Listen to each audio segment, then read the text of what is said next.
السلام علیکم دوستو، آج ہم آپ کو ایسے ملک کی سیر کرانے کے لیے جا رہے ہیں جو دنیا کے امیر ترین ممالک میں شمار ہوتا ہے، لیکن اس کی کرنسی دنیا کی کمزور ترین کرنسیوں میں سے ایک ہے۔ کیا سائرس اعظم اور حضرت ذوالقرنین رضی اللہ عنہ کی ایک ہی شخصیت کے دو نام ہیں؟ اس ملک کے ایک جزیرے پر پہنچ کر ایسا محسوس ہوتا ہے جیسے آپ مریخ پر آ گئے ہوں۔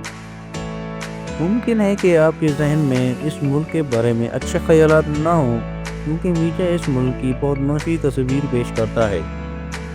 دنیا یہ سمجھتی ہے کہ ملک صرف ریگستان، دہشت گردی اور پسماندگی سے بھرا ہوا ہے، جہاں صرف غریب لوگ رہتے ہیں۔ لیکن اس سے پہلے کہ آپ میڈیا کی باتوں پر یقین کریں، میں چاہتا ہوں کہ آپ کو اس ملک کا وہ رخ دکھاؤں جو آپ کے لیے بالکل نیا ہوگا۔ فارسی بادشاہ خسرو پرویز نے جب نبی کریم صلی اللہ علیہ وسلم کا خط مبارک پڑھا تو آپ صلی اللہ علیہ وسلم نے فرمایا، ہماری حکومت ضرور وہاں تک پہنچے گی۔ اس ویڈیو میں ہم آپ کو ایسے حقائق بتائیں گے جو شاید آپ نے پہلے کبھی نہ سنے ہوں۔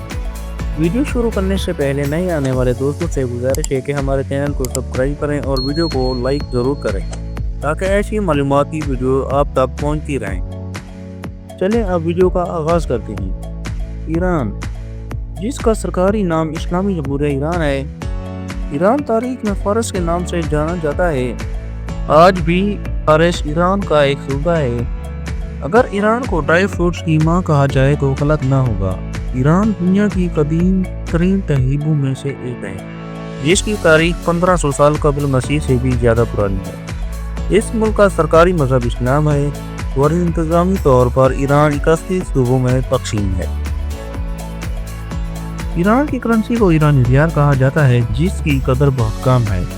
ایک پاکستانی روپے کے بدلے تقریباً 180 ایرانی ریال اور ایک بھارتی روپے کے بدلے تقریباً 500 ایرانی ریال ملتے ہیں۔ اگر آپ کے پاس $250 ہوں تو ایران میں آپ خود کو کروڑ پتی محسوس کریں گے۔ دوستو، ایک اہم بات یہ ہے کہ ایران میں ویزا یا ماسٹر کارڈ کام نہیں کرتے۔ آپ کو ایرانی کرنسی یا امریکی ڈالر ساتھ لے کر جانا پڑتے ہیں، کیونکہ امریکی بینک وہاں پابندی کا شکار ہیں۔ البتہ ایران کا اپنا ڈیجیٹل بینکنگ اور ATM سسٹم موجود ہے اور ہر چھوٹی سی چھوٹی دکان پر آپ ڈیجیٹل ادائیگی کی سہولت کر سکتے ہیں۔ ایران قدرتی گیس اور تیل سے مالا مال ہے، اسی وجہ سے یہاں پیٹرول انتہائی سستا ہے۔ ایران کی سرحدیں شمال میں آرمینیا، اذربائیجان، ترکمانستان اور بحیرہ کیسپیئن سے، مشرق میں افغانستان اور پاکستان سے، مغرب میں عراق اور ترکی سے، جبکہ جنوب میں خلیج عمان اور خلیج فارس سے ملتی ہیں۔ ایران کا موجودہ پرچم 29 جولائی 1980 کو بنایا گیا، جس میں سرخ، سفید اور سبز رنگ شامل ہیں اور درمیان میں لفظ اللہ درج ہے۔ ایران کا دارالحکومت تہران ہے، جو کوہل برگ کے قریب واقع ہے۔ تہران ملک کا سب سے بڑا شہر ہے، جس کی آبادی تقریباً 1.5 کروڑ ہے۔ تہران ایک جدید اور نہایت خوبصورت شہر ہے۔ اونچا پہاڑ سے پورا شہر نظر آتا ہے۔ یہاں واقع گلستان پیلس اور شیش محل دیکھنے کے لائق ہیں۔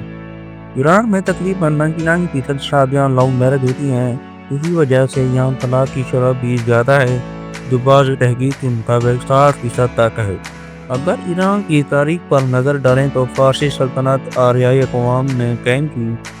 سائرس اعظم کے بارے میں بعض مورخین کا خیال ہے کہ وہی حضرت ذوالقرنین تھے۔ یہودی بھی سائرس اعظم کو عزت کی نگاہ سے دیتے ہیں اور ہیکل سلیمانی کی تعمیر نو کا حکم دیا۔ آج بھی سائرس اعظم کا مقبرہ ایران کے صوبے فارس میں موجود ہے۔ اس کے بعد ثانی سلطنت قائم ہوئی، جو 256 عیسوی سے 650 عیسوی تک رہی، اور اس کا ریاستی مذہب آتش پرستی تھا۔ اگر آپ دبئی اور قطر کو خوبصورت سمجھتے ہیں تو تہران جا کر آپ حیران رہ جائیں گے۔ بلند و بالا عمارتیں، لگژری مال، کشادہ سڑکیں اور صفائی کا معیار کسی بھی یورپی ملک سے کم نہیں۔ ایران کے لوگ نہایت خوش اخلاق، مہمان نواز اور سیاحوں کو عزت کی نگاہ سے دیکھتے ہیں۔ یہاں ہزاروں سال پرانا قدرتی AC سسٹم بھی موجود ہے، جسے ونڈ کیچر کہا جاتا ہے، جس کے ذریعے گھروں میں قدرتی ٹھنڈی ہوا آتی ہے۔ ایران کے آئین کے مطابق اصل اختیارات سپریم لیڈر کے پاس ہوتے ہیں۔ موجودہ سپریم لیڈر آیت اللہ علی خامنہ ای ہیں، جبکہ ملک کے صدر ابراہیم رائیس ہیں۔ ایران میں ٹریفک کا بہترین نظام موجود ہے۔ اندرون ملک سفر ہوائی جہاز کے ذریعے بہت ہوتا ہے۔ صرف 8 سے 10 ہزار میں ایک شہر سے دوسرے شہر کا فضائی سفر ممکن ہے۔ تہران کا ہوائی اڈہ ملک کا سب سے بڑا ایئرپورٹ ہے، جبکہ لگژری بسیں اور ٹرینیں بھی ہر جگہ دستیاب ہیں۔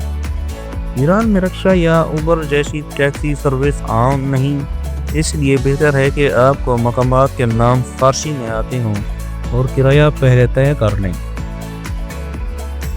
تبریز کے قریب ایک خوبصورت گاؤں کندوان ہے، جہاں پہاڑوں میں شہد کی مکھیوں کے چتوں جیسے گھر بنے ہوئے ہیں۔ یہاں پہاڑ پہلے آتش فشاں تھے جو وقت کے ساتھ ٹھنڈا ہوا اور یہاں آبادی قائم ہے۔ ایران میں حقہ بہت زیادہ پیا جاتا ہے، مرد اور عورت بہت شوق سے پیتے ہیں۔ ایرانی قالین دنیا بھر میں مشہور ہیں اور ان کی مانگ بہت زیادہ ہے۔ مشہد ایران کا دوسرا بڑا شہر ہے، جہاں امام علی رضی اللہ عنہ کا روضہ مبارک واقع ہے۔ ہر سال 1.5 کروڑ سے زائد زائرین یہاں آتے ہیں۔ ایرانی کھانے پاکستان اور بھارتی کھانوں سے ملتے جلتے ہیں، مگر کم مسالے دار اور نہایت لذیذ ہوتے ہیں۔ یہاں کھانا بہت سستا ہے، تھوڑی سی رقم میں 2 افراد کے لیے بہترین کھانا مل جاتا ہے۔ کیا آپ نے کبھی حلیم میں میٹھا ڈال کر کھایا ہے؟ یہاں بڑی بڑی روٹیاں، دلکش نان اور ابلے ہوئے چاول ہر جگہ ملتے ہیں۔ ایرانی چاولوں کو بہت شوق سے کھاتے ہیں۔ یہاں کھانا بہت سستا ہے، تھوڑی سی رقم میں ایسا بہترین پلیٹر مل جاتا ہے جیسے 2 افراد آرام سے کھا سکتے ہیں۔ اصفہان ایران کا تیسرا بڑا شہر ہے، جسے نصف جہاں کہا جاتا ہے۔ کہا جاتا ہے کہ اگر آپ نے اصفہان دیکھ لیا تو آدھی دنیا دیکھ لی۔ اس شہر میں ایران کی سب سے زیادہ یہودی آبادی رہتی ہے۔ ان کا عقیدہ ہے کہ ان کا مسیح یعنی دجال یہیں سے ظاہر ہوگا۔ ایران میں یہودیوں کی موجودہ تعداد تقریباً 300 کے قریب ہے۔ اصفہان کی آبادی تقریباً 18 لاکھ ہے۔ 11ویں صدی سے لے کر 1722 عیسوی تک اصفہان دنیا کا سب سے بڑا شہر رہا۔ یہ شہر اسلامی طرز تعمیر کی مساجد، محلات اور میناروں کی وجہ سے پوری دنیا میں مشہور ہے اور یہاں سب سے زیادہ سیاح آتے ہیں۔ اصفہان اپنے خوبصورت قالینوں کی وجہ سے بھی جانا جاتا ہے۔ یہاں کی مشہور جگہوں میں عالی کاپو محل، شاہ جامع مسجد، درہ زندہ پور اور علاوردی خان پل شامل ہے۔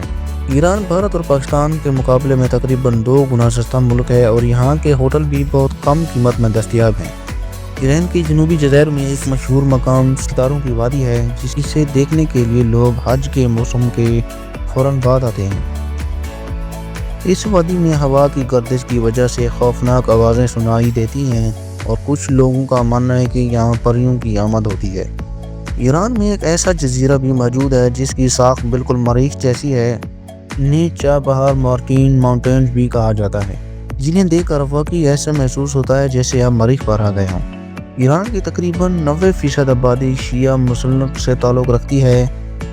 یہاں 8% سنی ہیں، جبکہ 2% دیگر مذہب سے تعلق رکھتے ہیں۔ دوستو، عالمی پابندیوں کے باوجود ایران ہر شعبے میں خود کفیل بنتا جا رہا ہے۔ اس کے دور میں فارس ایک عظیم سلطنت تھی۔ نبی کریم صلی اللہ علیہ وسلم کی ہجرت کے 6 سال بعد آپ صلی اللہ علیہ وسلم نے حضرت عبداللہ بن حذافہ کے ذریعے خسرو پرویز کو اسلام کی دعوت کا خط بھیجا۔ جب اس بادشاہ نے دیکھا کہ خط میں رسول اللہ صلی اللہ علیہ وسلم کا نام اس کے نام سے پہلے لکھا ہے تو اس نے غرور میں آ کر کہا، ایک عام انسان نے اپنا نام بادشاہ سے پہلے کیسے لکھ دیا، اور اس نے وہ خط پھاڑ دیا۔ جب رسول اللہ صلی اللہ علیہ وسلم کو اس بات کی خبر ملی تو آپ صلی اللہ علیہ وسلم نے فرمایا، میرا دین اور میری حکومت ضرور اس سرزمین تک پہنچے گی، اور ایسا ہی ہوا۔ حضرت عمر فاروق رضی اللہ عنہ کے دور خلافت میں جنگ قادسیہ ہوئی۔ قادسیہ اس وقت ایران کی سلطنت کا حصہ تھا۔ فارس کی طرف سے رستم اس جنگ کی قیادت کر رہا تھا، لیکن اللہ کے حکم سے اسے شکست ہوئی اور ایران مسلمانوں کے قبضے میں آ گیا۔ دوستو، یہ تھی آج کی ہماری معلوماتی اور دلچسپ ویڈیو۔ نئے آنے والے دوستوں سے گزارش ہے کہ ہمارے چینل کو سبسکرائب کریں اور ویڈیو کو لائک ضرور کریں۔ اگلی ویڈیو تک اللہ حافظ۔